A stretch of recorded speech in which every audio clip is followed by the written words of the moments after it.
Prof. Horas, Prof. Horas, Prof. Horas. Horas, horas. Halo kawan. Ayo siapa yang mau nabrak? Makanya, ini Prof, sebelum ditabrak nih aku agak bingung. Karena biasanya banyak nih orang yang udah tahu nih banyak pertanyaan yang bakal ditanyakan sama dia. Tapi ini malah datangin orang yang menabrak, Prof. Iya. Ini luar biasa banget. Unik Prof. ini, unik, Luar unik, biasa, unik, luar unik. biasa. Ini spesialnya Prof ya. Gimana nih Prof tanggapannya Prof? Pertanyaannya apa tadi? Ayo, silakan. Tenang kawan-kawan, satu-satu kawan-kawan. Sabar ya. Tenang kawan-kawan Ini nggak ya. sabar semua mau nabrak nih.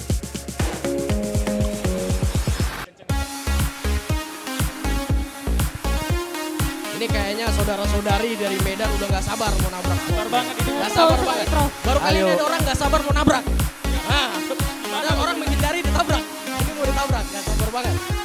Ya. Ya, jadi mungkin aku juga pertama mungkin dari aku nih Prof. Dari tadi Prof, aku dapat info-info nih. Kulihat juga di media sosialnya Prof. Ya. Prof dari tadi kayak bahasanya tuh safari rumah ibadah nih. Dari gereja-gereja. Dan kabarnya besok juga bakal ke pesantren-pesantren ya aku dengar Ya. infonya.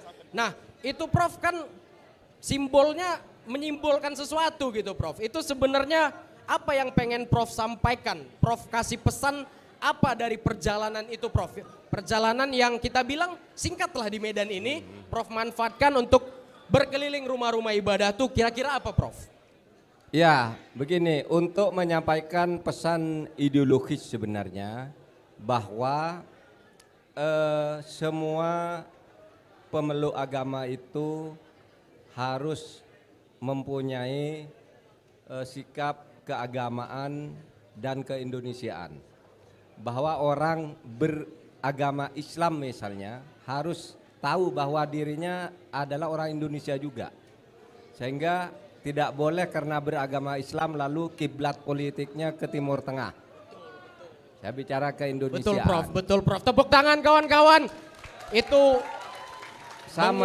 Sama dengan Katolik, Kristen misalnya, Hindu. Kehinduan itu diletakkan ke dalam keindonesiaan. Politiknya juga tidak boleh ke India karena Hindu.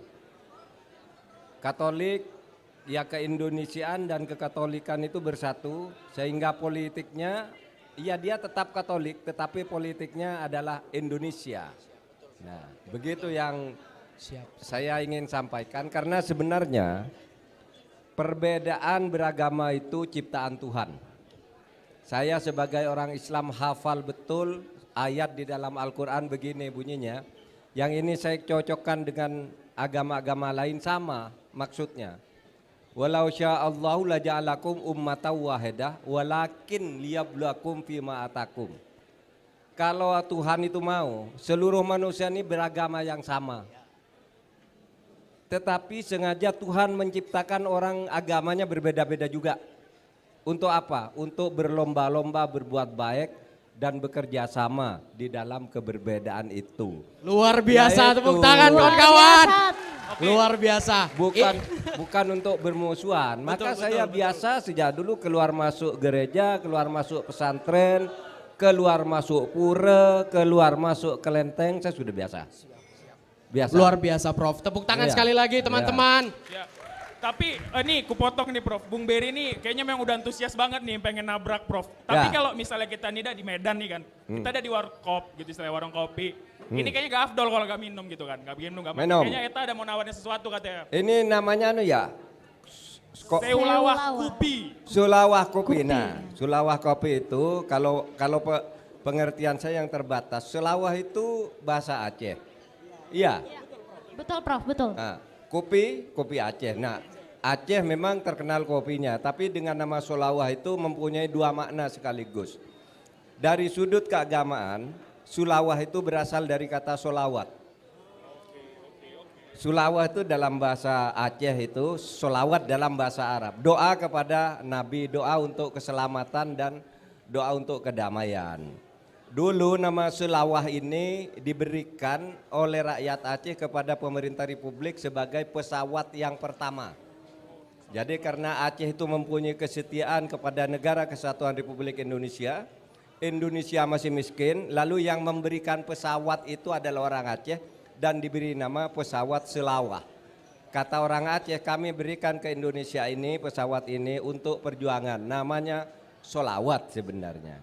Maka senang juga saya bisa minum ke kopi Selawah namanya ya. Iya. Luar biasa, tepuk tangan. Tepuk tangannya dong untuk Ini Prof Mahfud. ini sekaligus ensiklopedi berjalan ini sepertinya. Ensiklopedia berjalan. Baru berapa menit udah berapa pengetahuan dari tadi diberi Prof ini. Luar biasa Ya. ya Bang Beri Saya ya. jadi flashback Prof, ini kayak saya bimbingan sama dosen saya dulu.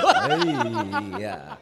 Karena kebetulan bertemu profesor juga kan, profesor hukum. Oke mungkin Ayo. dari Eta kali ya. Siapa yang mau nabrak lagi? Ayo. Oke Prof, sebelum kawan-kawan mau menabrak Prof nih ya, mungkin dari tadi di jalan udah capek Prof. Jadi saya pengen nawarin makanan dan minuman favoritnya di kota Medan ini Prof. Sudah disediakan ada kopi Seulawa nih Prof. Iya. Boleh dicoba nih Prof. Khas Medan, khas Khas Sumatera Medan. Utara. Makasih kopi Sulawak. Kopi. Yang lainnya jangan lupa ngopi juga ya. Satu aja atau semua nih? Oh satu aja ya. Semuanya. Ya untuk kamu satu. Oh, iya, untuk iya. Saya satu juga Prof. Siap, Oke. siap, Prof. Kalau saya Ini Prof mau langsung mencicipi sedapnya Iya dong. kopi Seulawa. iya dong. Waduh. Kira-kira udah kopi keberapa Prof hari ini Prof? Yang Udah sudah kopi diminum di keberapa Medan. ini Prof? Kalau hari ini mungkin yang ketiga. Ketiga, waduh. Waduh, ketiga. Saking banyaknya pasti yang dipikirin tuh. Yang tadi.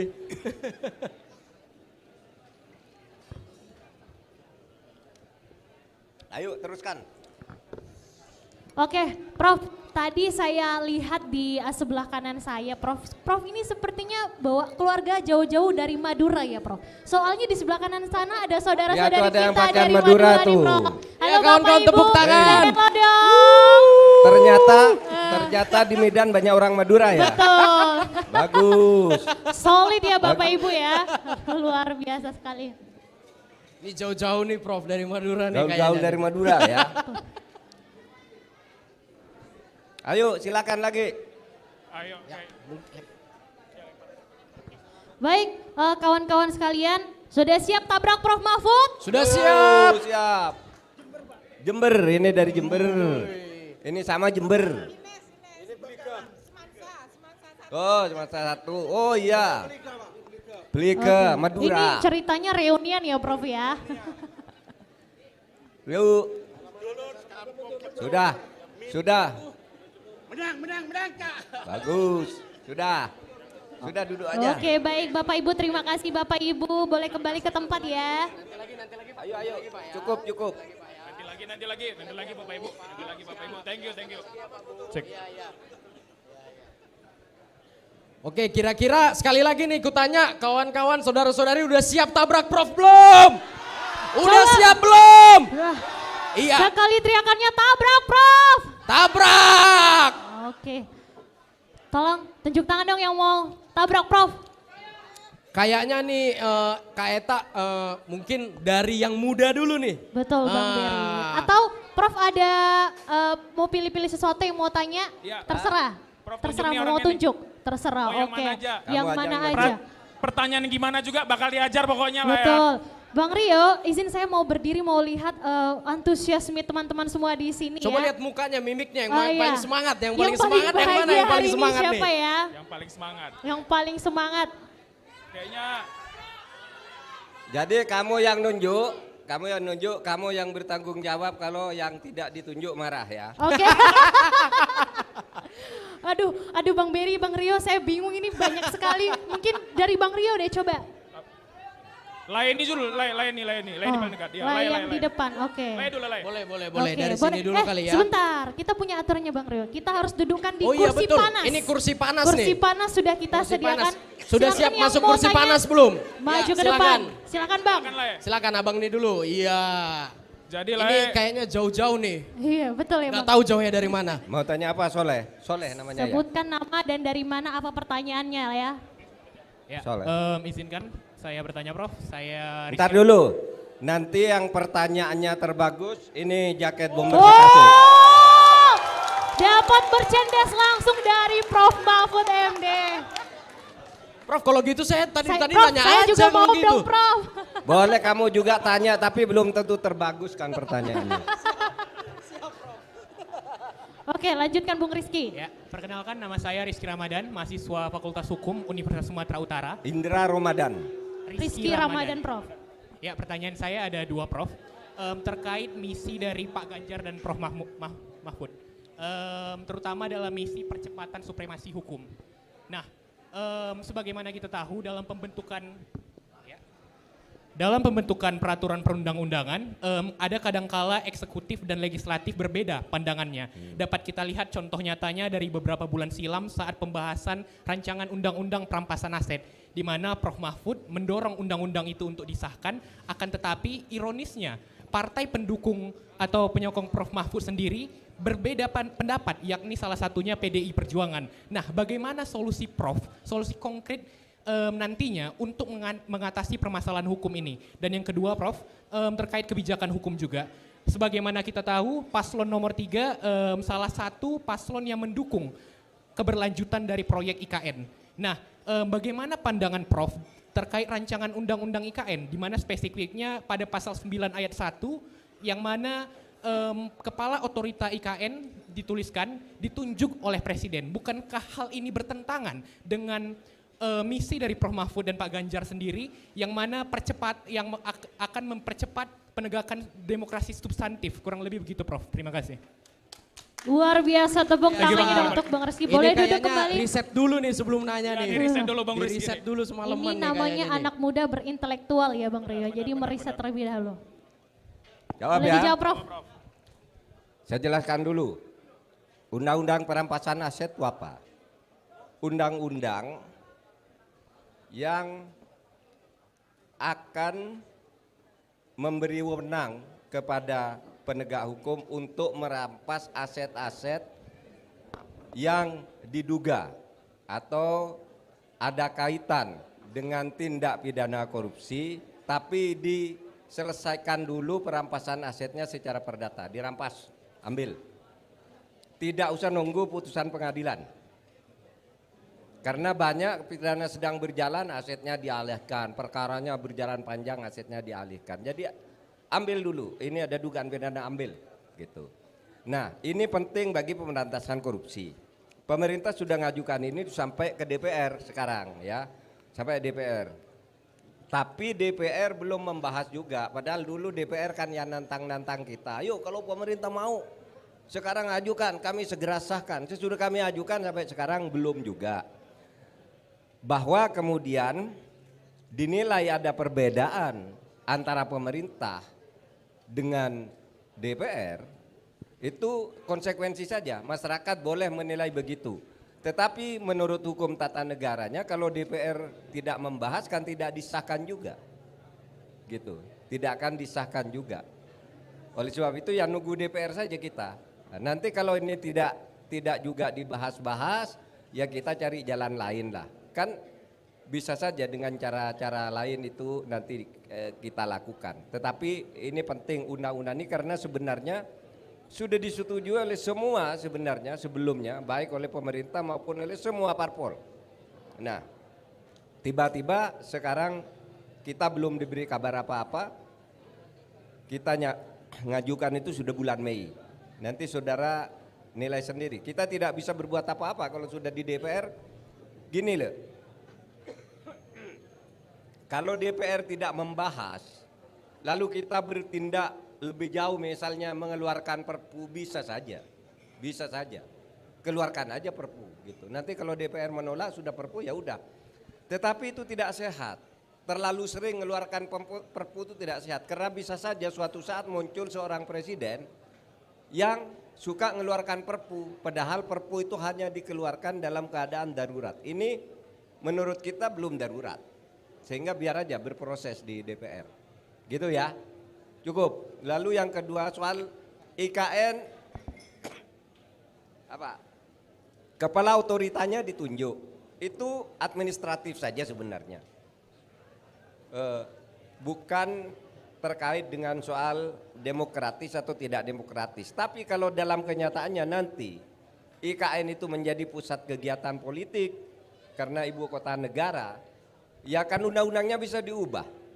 Oleh sebab itu hal-hal yang sekarang dirasa tidak baik, besok undang-undangnya diperbaiki aja. Kenapa sih? Kayak undang-undang KPK katanya yang sekarang jelek, besok perbaiki lagi, kenapa? Kan bisa diubah undang-undang itu. Gitu ya. Tepuk Ada tangan lagi? dulu Tepuk teman-teman. tangan dong untuk Prof Mahfud. Gila. Masih permulaan nih udah dibuka sama Iya. yang berisi-berisi nih. Daging-daging semua kalau kata di YouTube nih. Betul, daging semua ini, Bang daging Berry. semua. Daging Oke, semua nih. lanjut. Lanjut. Lanjut. Oh, saya pengen perempuan dulu deh, Bung. Aku- Ini semangat semua mukanya nih. Semangat Bingung semua. milihnya Saya nih. bingung ini jadi semangat Bingung semua. milihnya nih. Tapi kayaknya ini aku mau ngambil alih dikit boleh ya, jangan marahin aku tapi. Kenapa, Jangan Bang? marahin aku karena tadi disinggung soal hukum, aku langsung mikir nih Prof soal netralitas juga Prof. Gitu. Waduh. Soal netralitas nih Prof. Jadi Seru nih. Berat Iya nih, nih, berat, ini. berat, berat. ya, jadi kan baru-baru ini kita tahu aku sebut aja langsung ya nggak ada salah gitu. Kalau misalnya salah kan tinggal dikoreksi, gak usah dipukulin kan gitu ya, bener ya. Kapolri bilang polisi hanya akan mengamankan calon yang mau melanjutkan kepemimpinan Pak Jokowi. Apakah pernyataan itu netral Pak? Gitu. Ya, bagaimana dengan capres yang tidak mau lanjutkan program Pak Jokowi? Pertanyaannya sesimpel itu aja, Prof. Kalau secara politik, semua calon yang sekarang akan tampil itu pasti melanjutkan pemerintahan. Itu yang disebut estafet. Tetapi kalau pernyataan itu hanya ditujukan kepada orang yang jelas-jelas ingin melanjutkan Pak Jokowi, padahal tiga-tiganya ini mau melanjutkan, tidak ada yang mau memutuskan. Iya kan? Tidak ada yang membuat pemerintahan baru, ini pemerintahnya tetap pemerintah Republik Indonesia. Semua melanjutkan, cuma titik tekannya ada yang satu bilang hanya melanjutkan, yang satu melakukan perubahan. Kalau yang saya dan Pak Ganjar ini, ya melanjutkan sambil mengubah juga, kan tidak Tangan mungkin. Luar teman-teman. biasa, kan? tepuk tangan dong. Betul, Iya, Prof.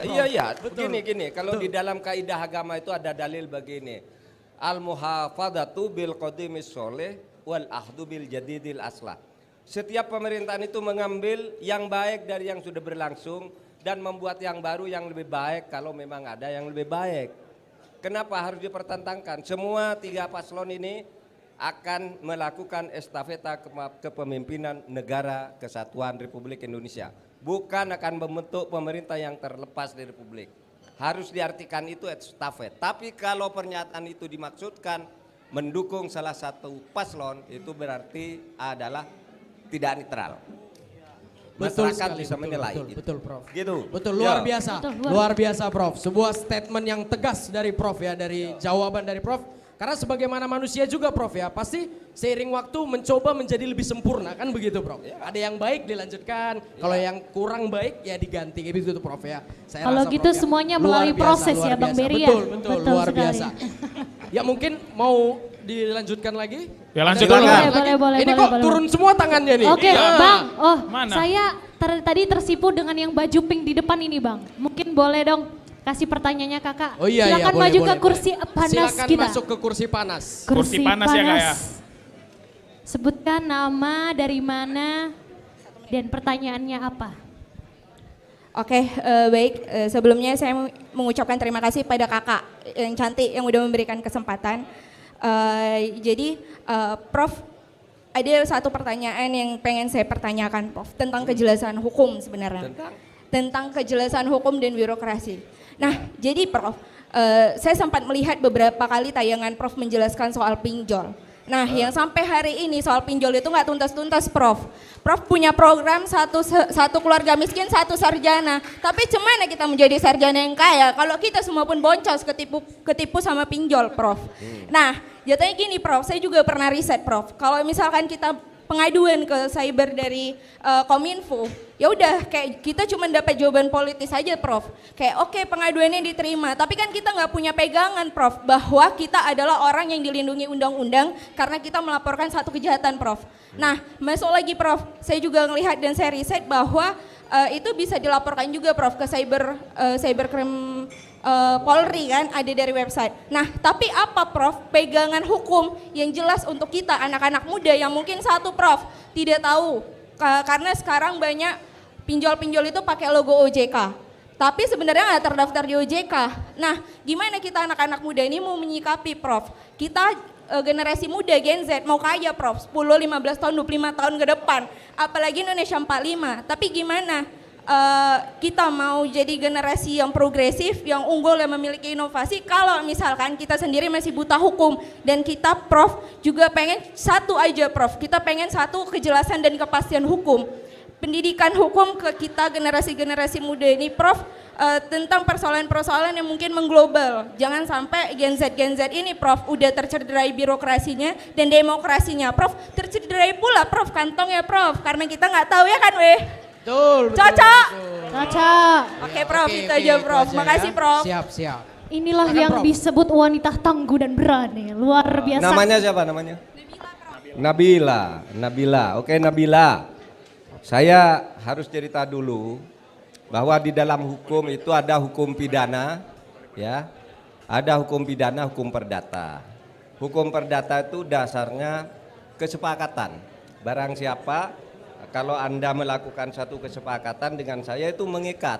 Nah, sekarang pinjol itu antara pidana dan perdata. Karena begini, saya nawarkan ke Nabila pakai WA ya. Kamu perlu pinjem uang enggak? Nabila jawab iya. Berapa? 5 juta. Oke, saya sediakan kamu uang.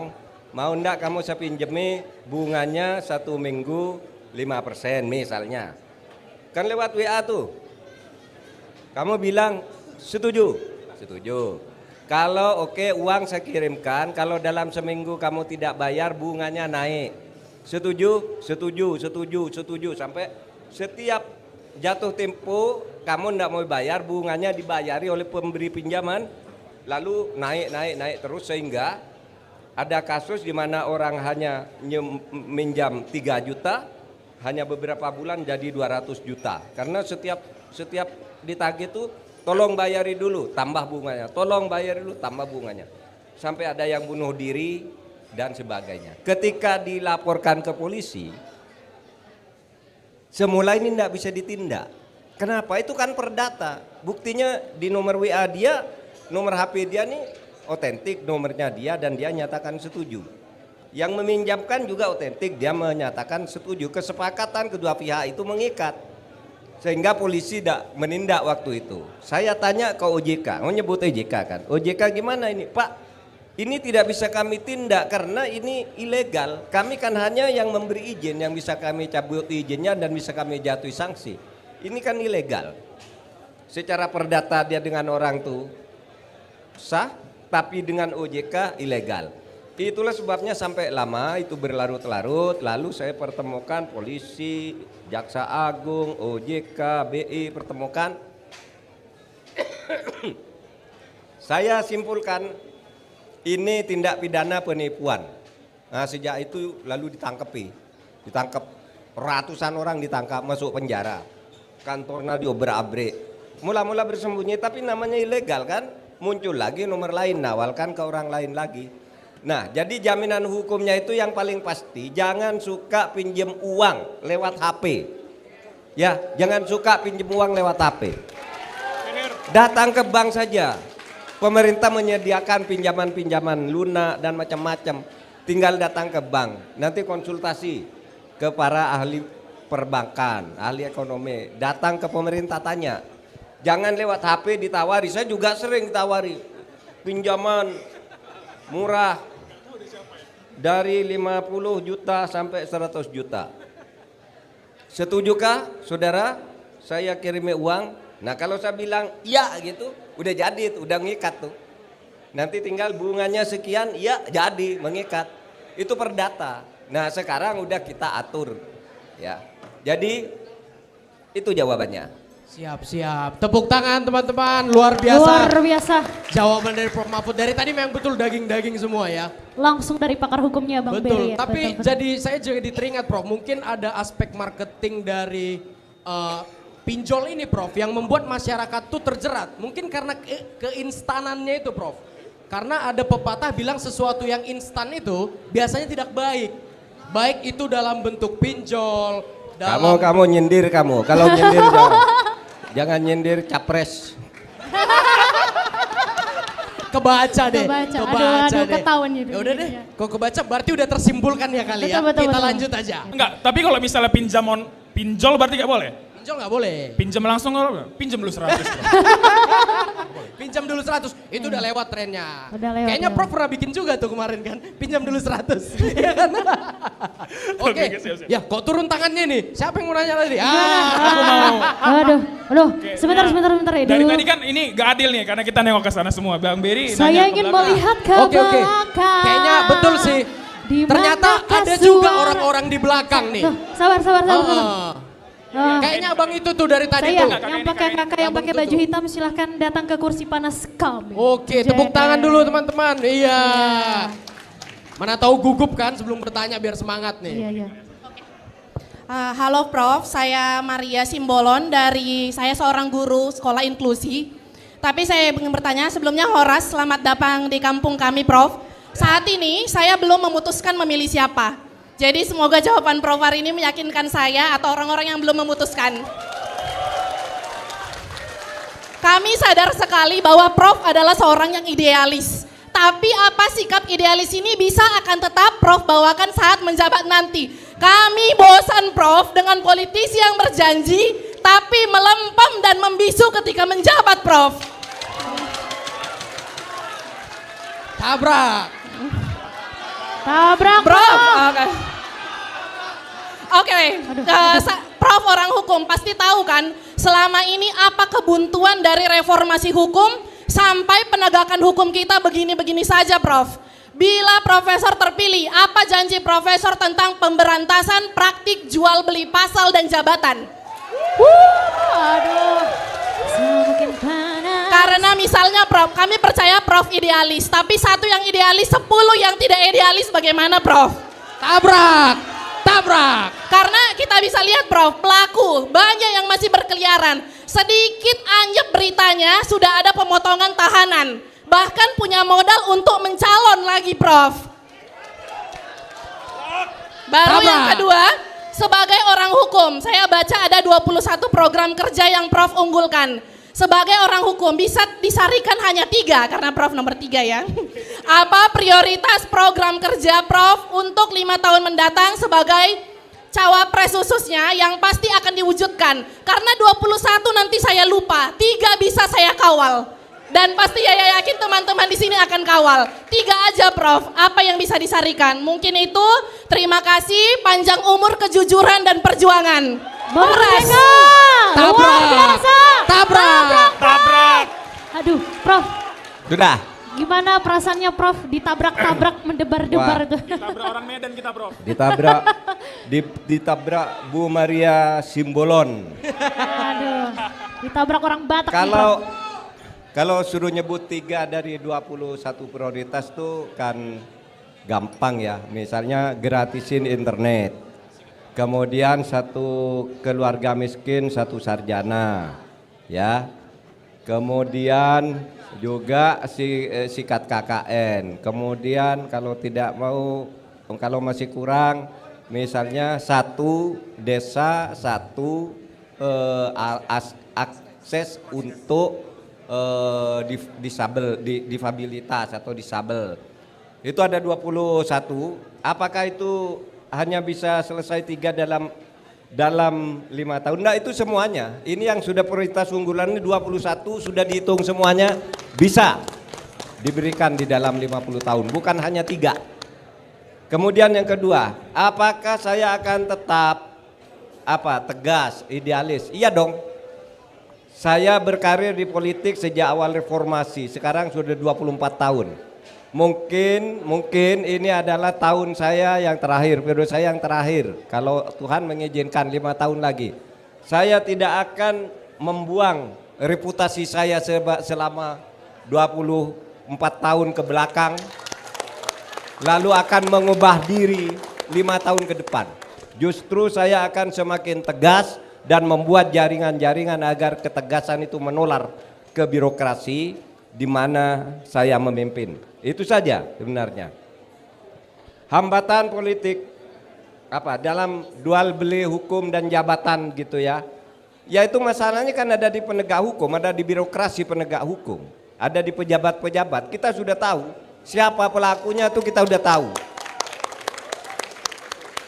Pelakunya sudah tahu siapa yang memberitahu. Yang memberitahu itu SIGI dari Transparansi Internasional, bahwa Indonesia itu negara koruptor-koruptornya itu ada di DPR, ada di pengadilan, ada di birokrasi. Caranya begini, caranya tuh antara lain caranya itu antara lain adalah trading influence. Itu memperdagangkan pengaruh. Kalau saya punya jabatan, kalau kamu punya ini, kamu saya kasih, asalkan nanti tolong sahamnya beri ke sana ya, sekian persen. Nah ini nih punya saya nih, cuman enggak tahu. Kamu saya bantu untuk mendapatkan proyek karena saya pejabat. Kamu saya bantu, saya kasih ini, tapi milih itu ya, gitu. Itu namanya trading influence. Itu bagian dari korupsi sebenarnya, ya. Nah, oleh sebab itu nanti menyelesaikannya di situ, di aparat penegak hukum. Dalam semua proses pembuatan hukum di undang-undangnya, bahwa mungkin kesulitannya Pak Mahfud kan sendiri, ada 1 orang Pak Mahfud idealis, yang sekelilingnya 10 tidak idealis. Kalau ketahuan udah disikat dulu ini. Iya, tabrak. Tapi kalau tidak ketahuan, saya bertanggung jawab ke rakyat. Loh ini loh, ada orang di sekeliling saya bajingan-bajingan ini, kan gitu. Kan saya tidak salah kepada rakyat. Iya kan, kalau orang sudah tahu, orang yang lebih tinggi misalnya punya kekuatan apa, lalu tidak bisa kita berikan. Tapi saya sendiri akan tetap tabrak. Kan gitu. Makanya judulnya tabrak, Prof. Tabrak. Tabrak, Prof. Sudah cukup. Apalagi? Ada lagi enggak? Oke. Terima kasih. Oke, bentar Bang Rio, Bang Berry. Kalau tadi yang muda-muda saya pengen pilih yang seumuran sama Prof dulu deh, yang pakai baju putih di depan. Yang seumuran ini. sama Prof. Ini ngecek kayaknya Prof. Enggak, maksudnya biar yang berumur juga boleh bersuara nih Bang. Boleh Oke. juga ya. Langsung duduk di kursi Waduh. panas. Sudah siap sepertinya Siap. nih. Keren. Silakan Prof. Salam tabrak Prof, salam anak Medan, salam Horas, salam Jua-Jua. Nama saya Sarifin Bangun Pak Prof. Sarifin Bangun, saya berasal dari Kota Brastagi. Saya seorang ASN, pemerintahan Kabupaten Karo, Sumatera Utara. Ya. Di sini Pak Prof, saya mengutarakan ke Pak Prof, saya menangis tapi tidak meneteskan air mata. Karena saya kuat melihat tabrak Prof. Pertama-tama saya adalah korban kriminalisasi Undang-Undang ITE Indonesia. Kenapa saya sebutkan? Ketua Revisi Undang-Undang ITE Bapak Profesor Henry Subiakto, saya sudah berkomunikasi 3 tahun. Nah, saya terima hukuman penjara pasal 28 ayat 3, kena saya 2 tahun. Pasal 27 ayat 3, kena saya 2 tahun. 1 tahun saya menerima 2 kali hukuman. 1 tahun saya tanpa matahari dan tanpa udara segar di sel Polres Tanah Karo. Rumah saya ukuran 5 kali 10. Saat penangkapan 16 Oktober 2020, saya dikepung 20 oknum polisi dengan mencerit. Tengah malam, saya tinggalkan istri saya di rumah dalam keadaan pingsan.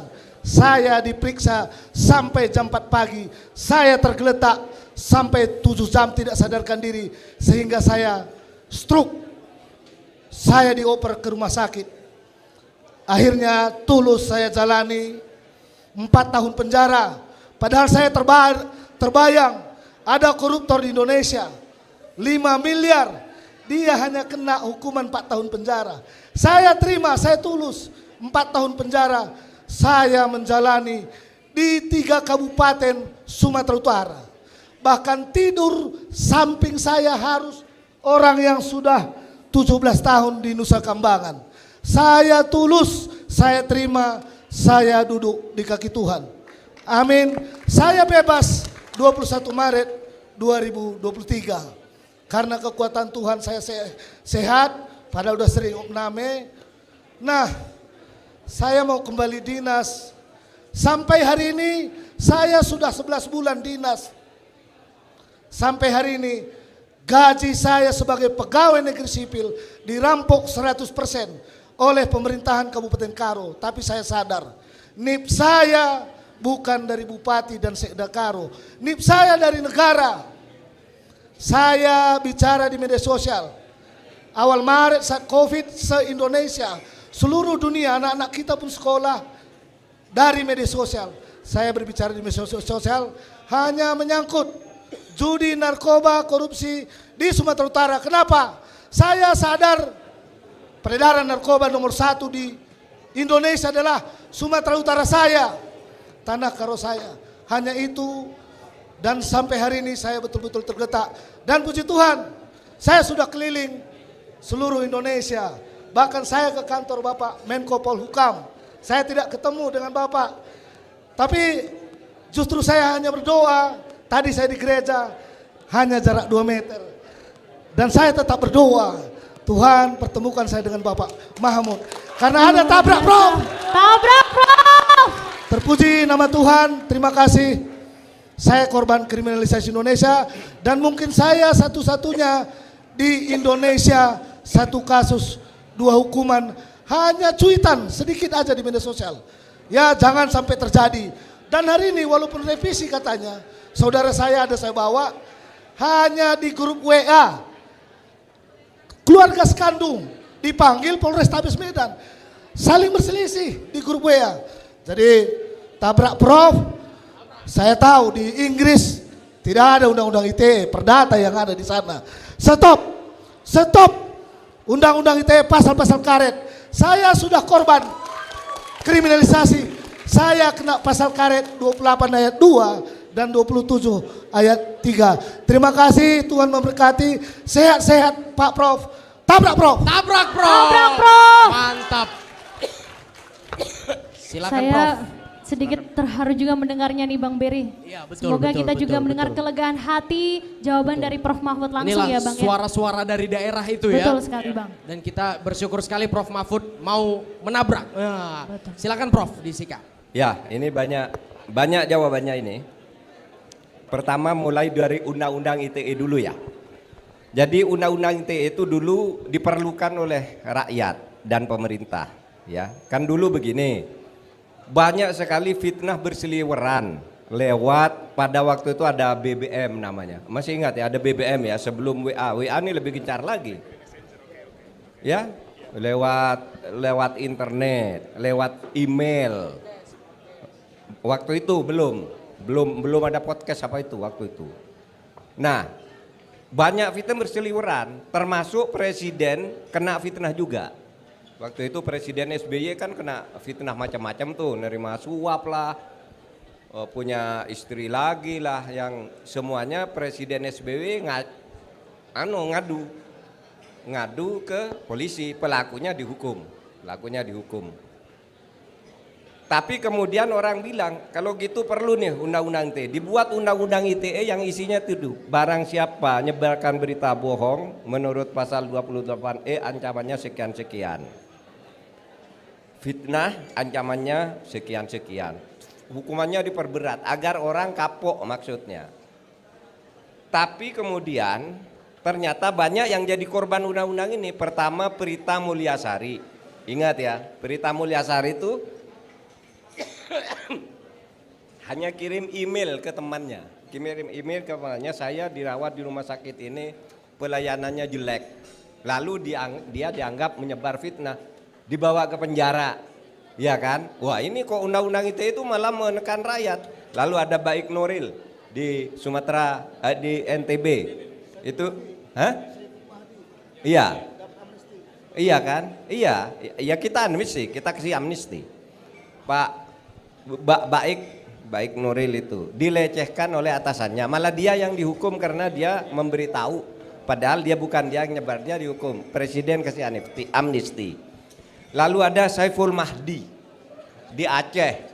Saya tuh yang itu kalau sudah dihukum, kalau dihukum itu sudah kurang 3 hari gitu, mau selesai hukumannya, itu berarti hukumannya inkrah. Tapi 3 hari sebelum hukuman habis, kita beri amnesti. Saya bekerja mati-matian. Hari ini harus keluar amnestinya. Kalau enggak, lewat 3 hari lagi berarti ini udah selesai hukumannya, pecat dia. Amnesti keluar, dia langsung masuk kerja lagi. Nah, Bapak ini tidak dapat amnesti, sudah menjalani kan? Terlambat ketemu saya.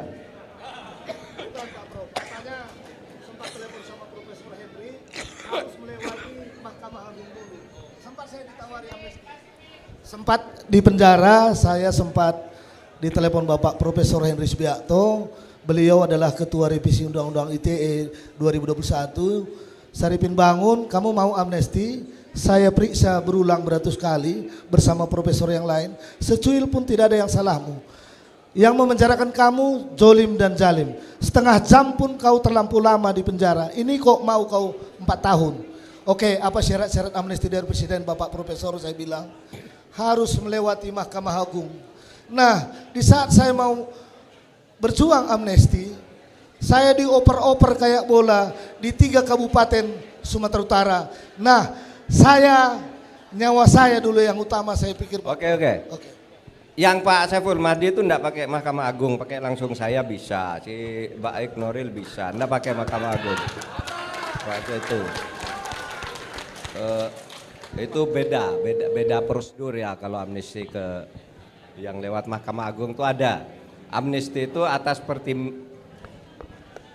pertimbangan Mahkamah Agung itu gerasi. Kalau amnesti itu DPR. Gerasi, abolisi itu Mahkamah Agung. Kalau amnesti dan rehabilitasi itu ke DPR. Keliru pintu itu. Tetapi itu hanya bisa dilakukan kalau masih di dalam. Kalau sudah keluar kan dianggap sudah inkrah. Kalau sudah dianggap sudah inkrah kan tidak ada amnesti lagi gitu ya. Oke, saya teruskan jawabnya biar nanti yang lain dapat kebagian ini. Nah, kalau itu benar, Anda diperiksa dengan cara itu, disiksa dan macam-macam tanpa prosedur, itu merupakan pelanggaran HAM. Nanti biar Komnas HAM bisa belum terlambat penyiksaan seperti itu tuh, apalagi kalau nanti pelanggaran HAM berat itu tidak ada daluarsanya. Meskipun melakukannya sudah 4 tahun yang lalu, siapa pelakunya yang menyiksa saudara dengan cara sewenang-wenang itu bisa diinvestigasi, bisa diselidiki oleh Komnas HAM. Ya, itu hukumnya. Kemudian, wah Pak, saya cuma buat begitu dihukum 4 tahun. Kemudian ada koruptor 5M malah tidak dihukum. Ya, memang banyak yang begitu, tapi banyak juga koruptor yang dihukum bertahun-tahun. Yang kami lakukan misalnya yang lewat kantor saya saja itu ada 2. 1 kasus Indosuria, 2 kasus inti dana, lalu yang ketiga kasus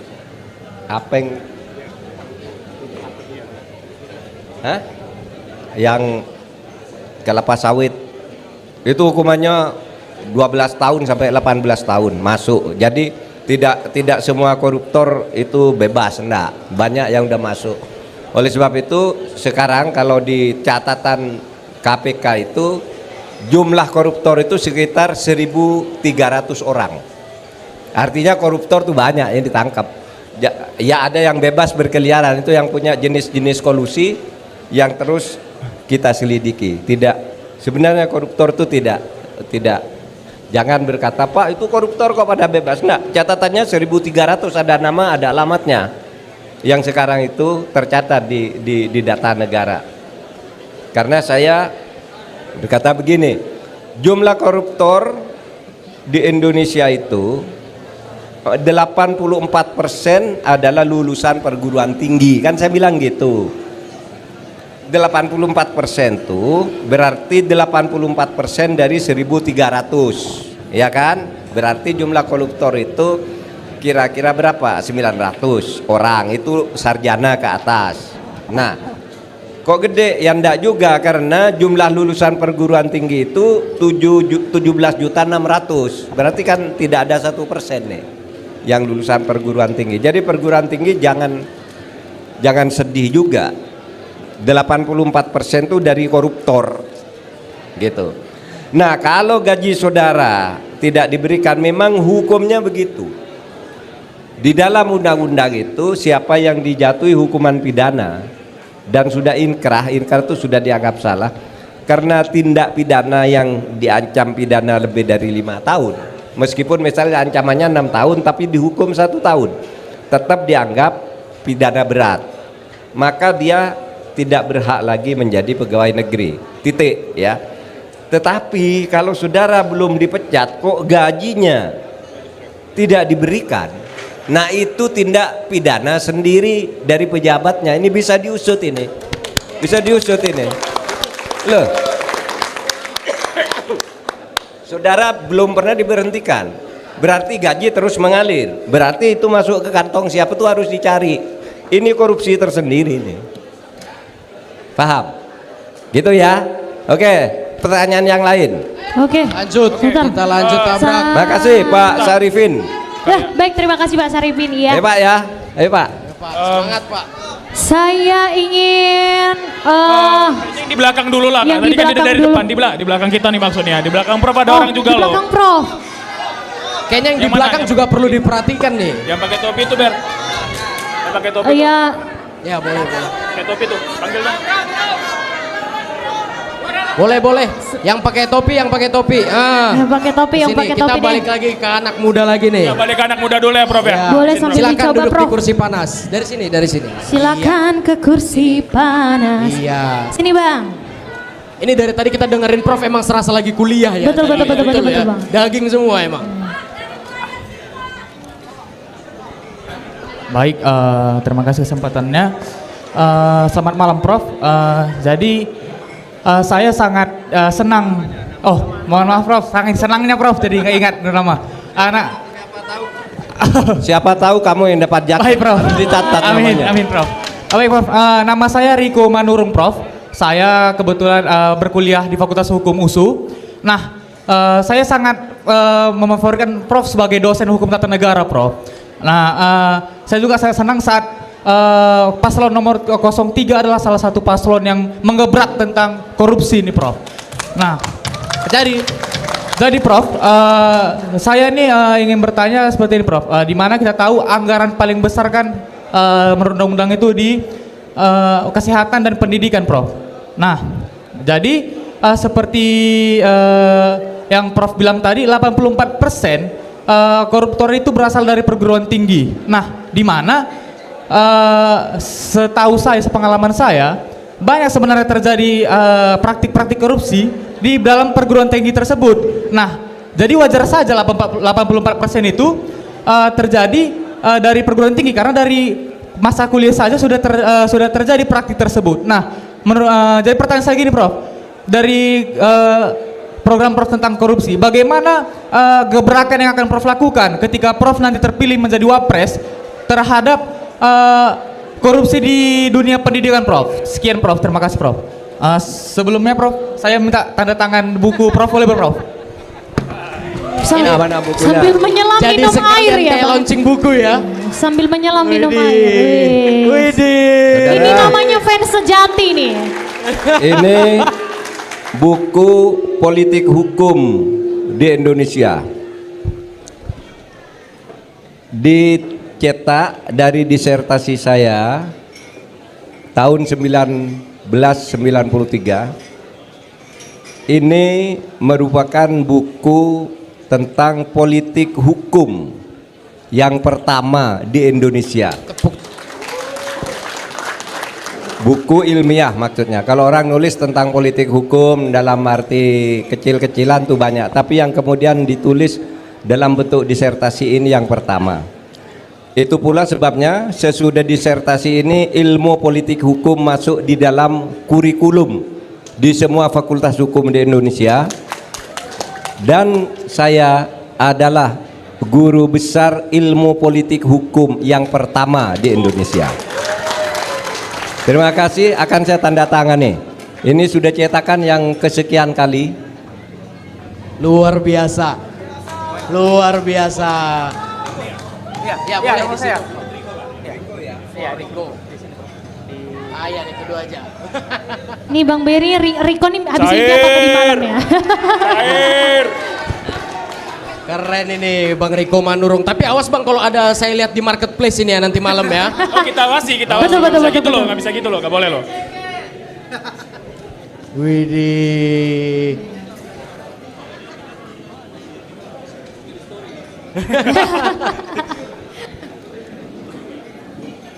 Luar Oke, biasa. luar biasa. Terima kasih Luar Prof. biasa. Ini yang namanya ketiban durian runtuh. Betul. Ini Udah ketemu, namanya bukunya ditandatanganin lagi. rezeki anak Waduh. soleh. Saudara, anggaran paling besar, bukan paling besar lah ya, anggaran yang sangat besar disediakan oleh negara untuk bidang pendidikan sebesar 20% dari APBN, juga untuk bidang kesehatan. Kenapa masih banyak korupsi lulusan perguruan tinggi? Tidak banyak, karena 84% koruptor itu dari jumlah koruptor. Sedangkan 84% dari jumlah koruptor itu kira-kira cuma 900 orang lah ya. Nah 900 orang ini kalau dari jumlah lulusan perguruan tinggi tidak ada 0,5%. Karena 0,5% itu 17.600.000 jumlah lulusan perguruan tinggi, dibagi aja 900 itu berapa tuh? Kecil sekali kan. Jadi perguruan tinggi masih baik, hanya menghasilkan koruptor tidak sampai 0,5% dari lulusannya. Dan itu kalau di bawah 5% gitu masih bagus lah ya. Gitu. Nah, kalau ditanya ke saya, tentu kebijakan pendidikan nanti kita pelajari lagi di mana masalahnya. Tapi kalau urusannya dengan koruptor, perguruan tinggi itu sudah bagus, gitu. Sama. Maksud saya gini Prof, seperti salah satu contoh nih Prof, kita ketahui beberapa waktu lalu rektor dari Universitas Lampung kan salah satunya terjerat kasus penyuapan. Nah itu maksud saya Prof, masih banyak, sedangkan pemimpin-pemimpin dari universitas saja Prof melakukan hal itu. Jadi itu sebenarnya tamparan untuk pendidikan Indonesia ketika seorang akademisi melakukan koruptor yang tidak baik untuk dicontoh kepada mahasiswa-mahasiswanya Prof. Ya, ada lebih dari, kalau dihitung dengan swastanya ya, ada lebih dari 3.000 rektor di Indonesia itu. Lalu ada satu yang punya kasus Lampung, yang di 2 Bali sekarang. Itu pun masih debatable apakah korupsi betul atau tidak yang di Bali itu. Kita lihat saja nanti pengadilannya seperti apa. Jadi selalu dari satu keranjang mangga yang bagus tuh, mungkin yang busuk 1 atau 2 tuh pasti ada lah, gitu ya. Oke. Gimana Prof? Selanjut lagi Prof? Lanjut ya. Satu lagi. Tapi sebelum lanjut, aku mau veto lagi, Bung. Aku mau veto lagi dari tadi. Gimana? Pertanyaannya sorry, kurang nabrak. Kurang nabrak ya. Terpaksa aku Kurang yang ngambil nabrak. keputusan terus Yang nabrak. paling nabrak. Aku mau nabrak dulu. Aku mau nabrak dulu. Bentar Bang Rio, kalau Kenapa? masih bergerasa gerusuk sini kita nggak lanjutin. Makanya kita tenang satu-satu ya kawan-kawan ya. Aku mau nabrak dulu nih, aku mau nabrak dulu. Izin Prof. Aku nabrak Prof sekali lagi nih. Tabrak. Prof Mahfud ini menteri yang paling banyak membongkar kasus gitu. Yang paling ngeri, yang besar-besar lah pokoknya, yang bikin-bikin merinding gitu Prof. Gitu.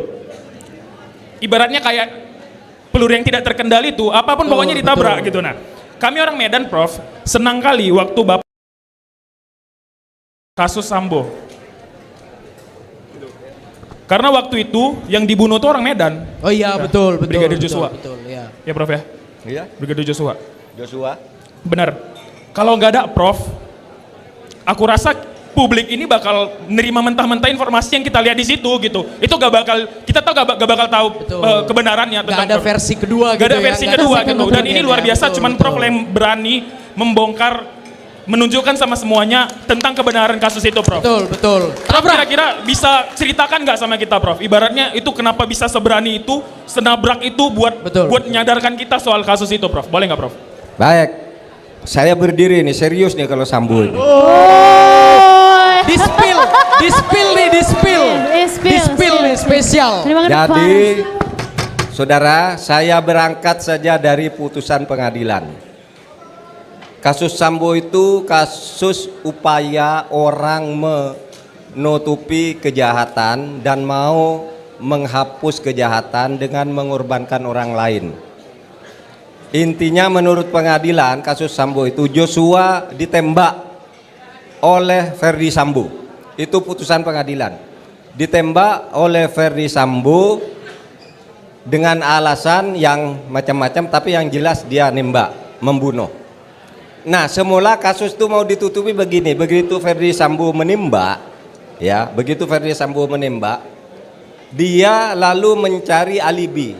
Dipanggillah Eliezer, disuruh ngaku.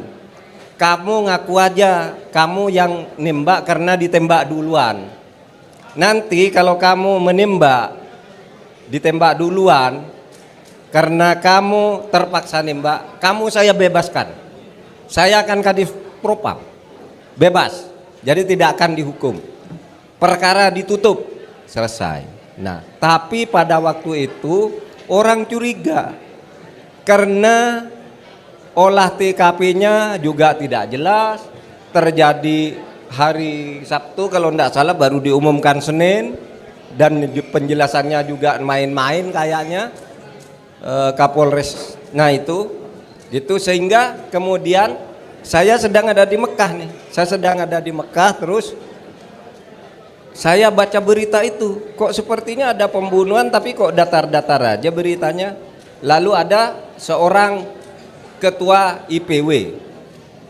Apa namanya? Indonesia Police Watch. Sugeng Teguh Santoso. Dia berkomentar itu harus diselidiki, itu tidak masuk akal gitu. Nah, saya tertarik pada ini. Lalu saya bicara ke media dari Mekah, ditelepon, ya itu harus diselidiki, itu tidak masuk akal. Masa ada orang tembak menembak begitu, kemudian saya suruh selidiki. Terus muncul pengacara Kamarudin Simanjuntak yang mengadvokasi keluarganya. Dia berteriak-teriak, ini pembunuhan. Tapi setiap lapor ke polisi mental. Iya, ditampung, dijanjikan ini, iya. Setiap lapor ke polisi, nampaknya sudah ada permainan di situ. Maka saya turun tangan, saya tanya, sesudah saya pulang dari Mekah, saya berkomentar, ini nampaknya bukan tembak menembak, ini kayaknya pembunuhan, saya bilang. Oleh sebab itu diselidiki terus. Saya panggil Kompolnas saya ketua Kompolnas, apa yang terjadi? Ketika saya di Mekah, Pak, begini, bukan pembunuhan, enggak Pak. Tapi ada berita, Kompolnas itu dipanggil ke tempat Sambo di hari pada saat diumumkan pembunuhan itu. Sambo begitu datang ke Kompolnas nangis, waduh saya terhina kalau saya ada di situ tembak sendiri. Apa terhina Bang? Pokoknya saya terhina sebagai polisi, saya terhina. Mau memberi kesan bahwa si Joshua ini melecehkan istrinya. Padahal enggak. Gitu. Lalu saya tanya ke Komnas HAM, sama jawabannya. Enggak ada pembunuhan, sudah begini teorinya, begini, benar dia tembak menembak. Si Eliezer juga ketika dipanggil mengaku semula di